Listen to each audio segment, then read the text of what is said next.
transcendent is very popular with religious hustlers because they never have to explain precisely what they mean by it, other than some vague, superior state of understanding more profound than mere reason, which is crude and simplistic next to the subtleties and profundities of belief without evidence. David went up against Goliath.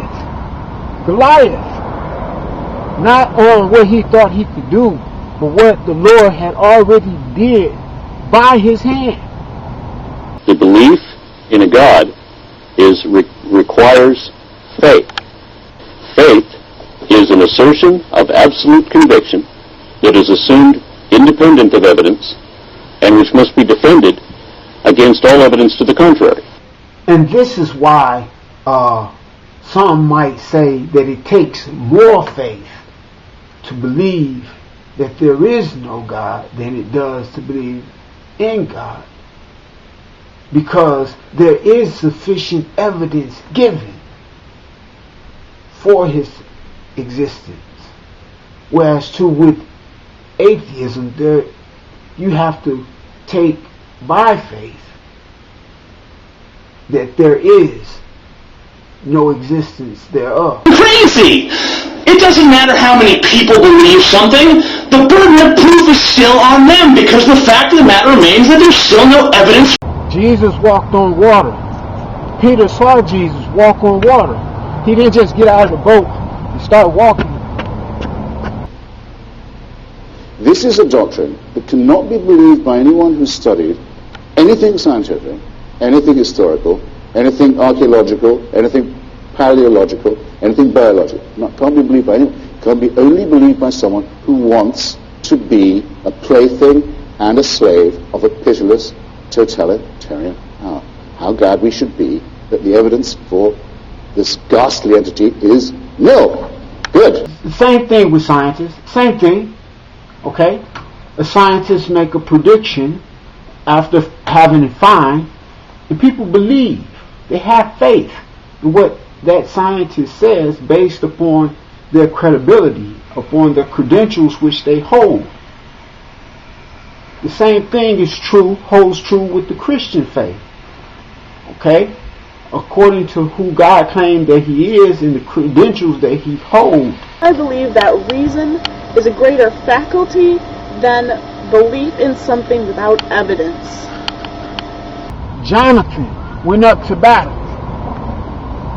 But what did he say? He said, if they say come up, then the Lord is with us. He didn't just go up half-hearted. Base our belief, well actually our disbelief, on faith.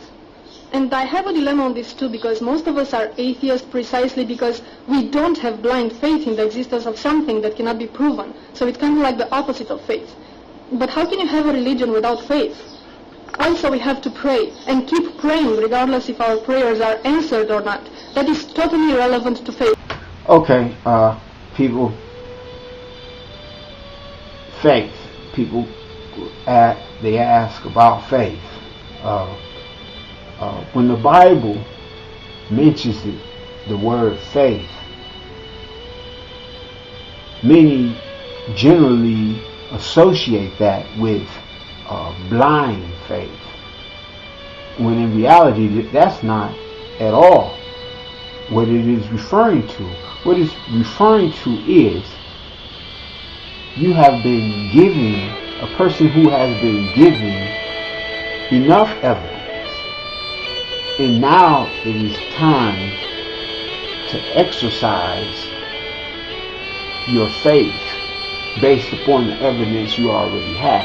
That we're doing the magical moon dance,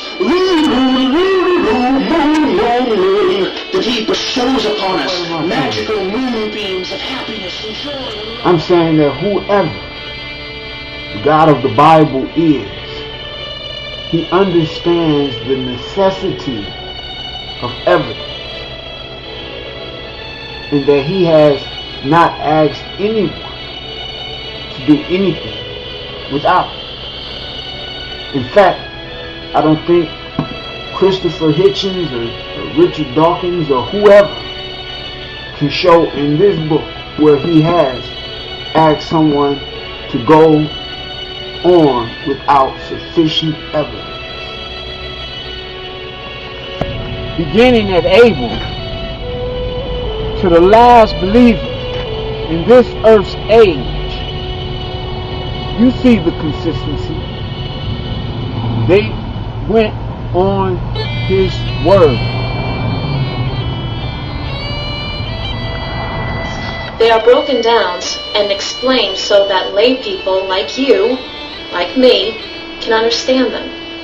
Faith, on the other hand, would be anyone believing somebody who has not provided any data.